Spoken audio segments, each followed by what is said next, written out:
Hi everybody, and welcome to day 6 of Waxvent. See that joint effort? Look. Now this isn't actually any of our videos, this is Katie's video. So technically we shouldn't really say anything because it's not a video, should we? just sit and we'll just sit and watch it. listen to music. So we'll share this one. We'll share this yeah. one. So Katie's basically said that this was the longest one yet. They said on there. So I don't know whether that's the plug or the amount of time or what, but yeah. I would imagine this looks like she's quite close to the entrance of the ear, so I would imagine it's probably a big long plug. I could imagine. And I think this was a very early Katie video. I think early Katie. This is early Katie rather than late Katie. Latey. Is it current, present? Present Katie. Present Katie. Yes, present Katie. Yeah, current Katie. Current Katie. That was quite well. So yeah, this was one of her early days ones. Standard size on the tube? Can't tell because we're sitting very far from the... I'm not too sure, to be honest. Oh, it's not very mobile, is it? No. No. It's quite dry as well. That's a lot of dry skin. There's a bit of keratin in there, isn't it? Oh, she's popped the oil in like a... Like it was good to be here. Look at these things sticking up my head. Like a pro. Yeah, is it going to break down? See... Me now, obviously, we've got a lot of experience through me and Taylor now. Like, I would go right curette. Yeah, I would have tried a manual tool just to try and break it up a little bit, so there's a little bit more room. I think when you first start doing wax removals, I mean, I know I was exactly the same way. Yeah, I think I was as well. Suction, you would. Yeah. Everything suction, and it takes a while to get the hang of those manual tools. There is a little bit more of a finesse to them than the suction. I think there's a little bit more to the movement and how it works. Like you love a Rosen inserter, you know. I do like a Rosen inserter. Yeah, I think I'm all right at using those now. I was even though the hook, the ones that we've gotten more recently, are a bit bigger than the old ones we used to use. Started to get the hang of it a little bit. I did a really complex one today. Did a really complex one. Yeah, did a super complex one. Yeah. Like quite deep. Like there are some occasions where, you know, suction is just doesn't do the job. I mean, it probably would, but you'd be there all day trying to do it. But you know, there are occasions where, you know, like you said, the curettage, any manual instrument would be, you know, a better option than suction. And it's usually when it's a bit more on the dry side, like a harder type of wax. Yeah. Because this one's it's got that kind of, almost kind of crumbly, but interlaced with the sort of layer of skin. Yeah.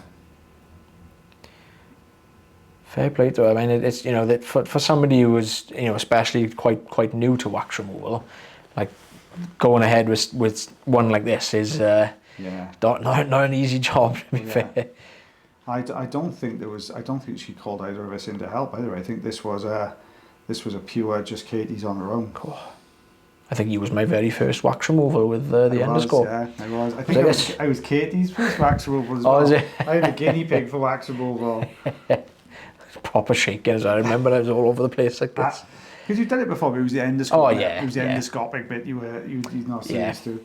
It's mad because if you think about what it was like using the old loop system, you know, I call it the old loop system. It's still around now, but it does. You've got to persevere with the endoscope. I mean, it's one of those things you kind of won't like it to start.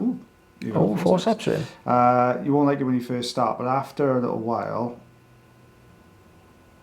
Oh, she tried to do her thing short. A little bit too far. Yeah. A little bit too far away. You know, the loops, I think, in a way were easier because you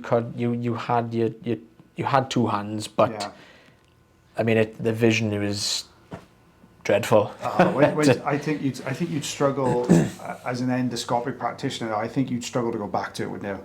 Yeah, I think I would. Yeah. I mean, I haven't used loops for years. I think I've probably at the end. I don't even know when I did my training with Neil. It was probably a long time back on the endoscopic. Because the thing is, we knew how to, you know how to do wax removal, And I remember actually sending, because I'd seen Neil's sort of endoscope and thought, oh, do you know what, that looks like a really good bit of vision. That's much better than I can get with a loop. You know, and same with the training course. And say, well, you know, I do wax removals all the time. Do I really need to come on the course? He was like, yeah, I think you do really. Yeah. I'm kind of glad I did, because I think it would have been a difficult one to just step into. But the amount of people I know that have tried it and not got on with the endoscope. I can kind of see why in a way, because there's a quirk to it, isn't it?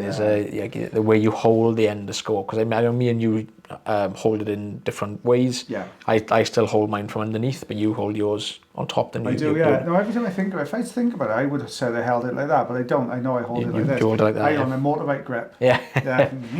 Like I just want to go in. Don't actually know mine is too. Guitar grip. Yeah. You could like a guitar grip, maybe. Yeah. Yeah. Yeah, she's fighting with this one. It's a lot to try and come out my head. Because I think this is something when I first started doing wax removal, this is something I think I not so much struggled with, but just didn't have the confidence of doing to start with. So like I wasn't quite going deep enough with the endoscope. So like there were occasions where I was a little bit too far out, and I still, I could see what I was doing, but I was just just a little bit too far away. It's that kind of that nervousness around chopsticking. I think that's what it is, isn't it? Because it's so easy to chopstick. You know, and chopsticking is, that's a good one. chunk, isn't it? As Taylor was saying, that's where your endoscope is like a rod, and then obviously your tools are straight, and if they clip against one of that's called chopsticking. So it's when you first start off doing an endoscopic, it can happen quite a bit. Yeah. That was almost like a skin rubber then, wasn't it? Come on, Katie. She's nearly there. She's almost there. It's almost there, yeah. So you'd have to get rid of that bit of skin. Yeah. It's just going to say, grab that bit there now. Yeah, there she goes. That's it. There we go. That's the one. That's going to... Oh, I would have thought that was going to pull... I thought it was going to put... slide it forwards almost. Oh, that. Yeah. Because Katie did really take to the end, to the endoscopic, like really quickly. Yeah. Didn't she? In fairness to her, she really kind of got on board with it.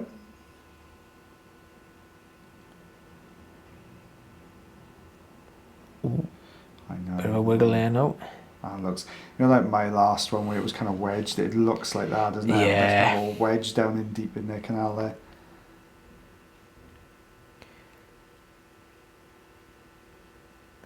Maybe pop a bit of oil in there now, I think. That would have... Yeah. Pop a bit of oil, lift from the bottom. Yeah. Losing my voice now. I know, I'm not going to drink my drinks. We do enough. We tend to voice over in batches, so we're doing a lot of Waxvent today. And we've done, I think we're on, this is day 6. I think we've done the first 6 days of Waxvent in a run. And I don't think we had a video that was less than 15 minutes long. So it's been a lot of voicing over. So it'll be like this now on the next one. My name is Taylor Green. Is that a Batman thing? Oh, yeah, I'm Batman. Fear me. I'll be Bane. You'll be Bane. Oh, you could be Bane. I never got that accent. No. I love the Batman films. I love Tom Hardy. But oh, he's a great actor. he was saying about, I think he was telling a story about how he come up with the accent. It was something to do with some guy who was a fighter or something. He was like a from the travelling community, I think it was, and he was showing videos of his accent. That's the accent he adopted. Yeah, it was a bit of a funny one.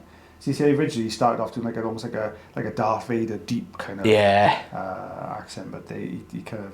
So I quite fancy having to go with this one. I still like Legends, the Cray Twins. That's a great film. Yeah. I heard a story. A gentleman told me the other day that actually the Crays wanted to buy a hotel up here in the town where we've got our clinic. Oh wow! Yeah, they sent people up to suss it out and everything. They wanted to come here. You know, very different town now, I imagine. Oh yeah. Scared to leave house.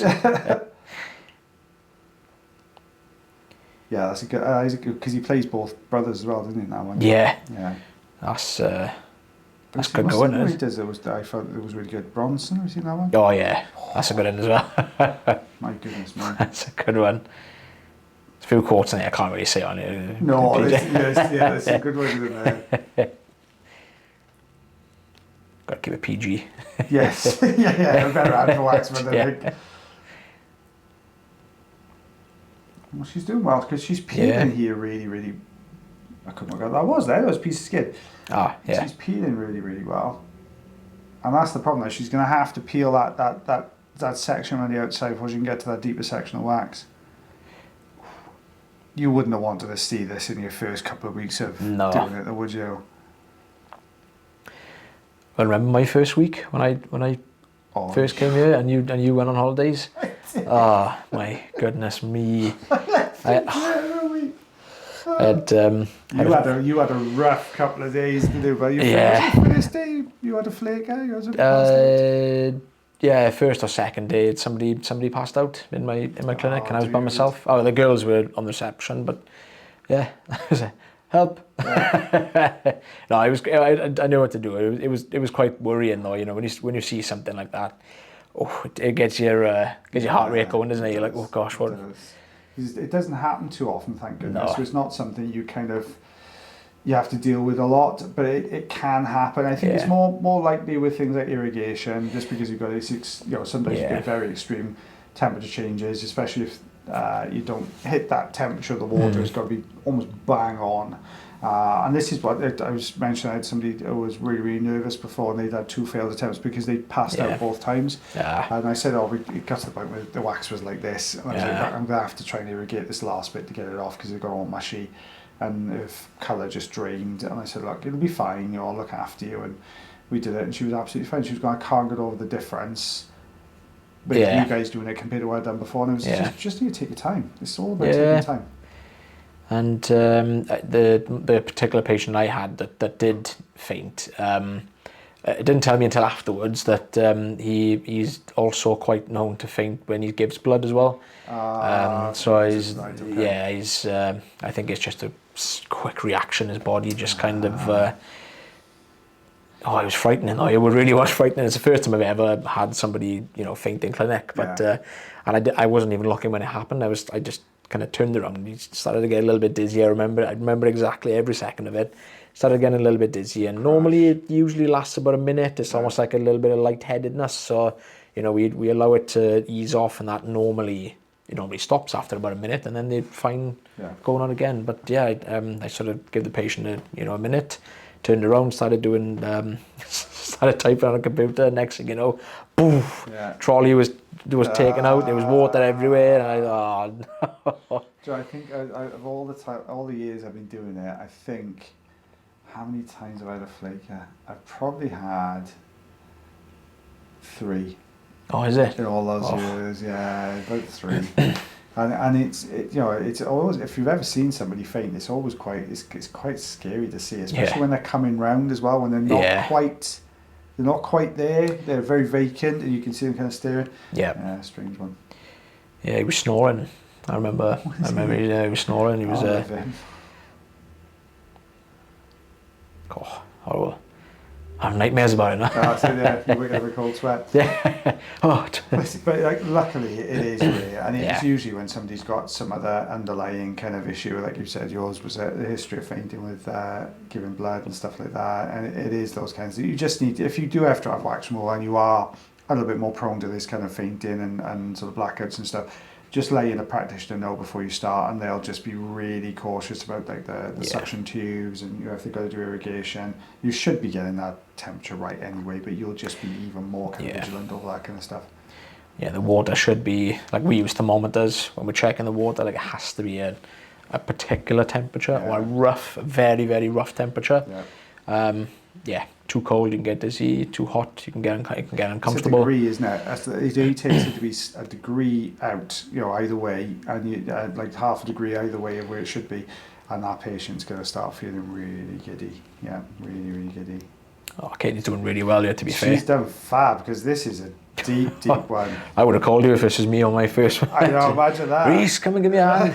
I'm stuck. That's what I do now. I sit with Taylor. I need you to bring your rosin inserter. Yeah. Oh, here it comes. Look at that. Look at the wiggle on that then. That was a confident wiggle. That was. Yeah, Yeah, that was a good there was one. confidence in that wiggle. Oh, tight. Oh, look at that. It's deep, isn't it? Yeah, it's quite dark as well, isn't it? It is, yeah. Oh, Just a little bit of oil. There oh, that's better. Oh, nice. Well done, Katie. Nicely done. Nicely done. You know, one of the first ones. That's pretty. God, look at that. 7. Oh, there's a 7. Is it? 3 inches. Wow. Oof, that's a good one. That's a pretty good one for one of your first ones. Chunky, isn't it? That's chunky. Well, guys, thank you very much for watching day 6 of Waxvent. Myself and Taylor Green will be back for day 7 tomorrow. But if you did enjoy the videos, don't forget you can always like, heart, share, follow, and subscribe for us. And if you thoroughly enjoy the videos, consider becoming members of the channel. You get to see even more lovely footage as well. But until the next time, take care of yourselves. Take care of your ears. And take care of one another. And we're day 7. 2, 7. There you go. See you later.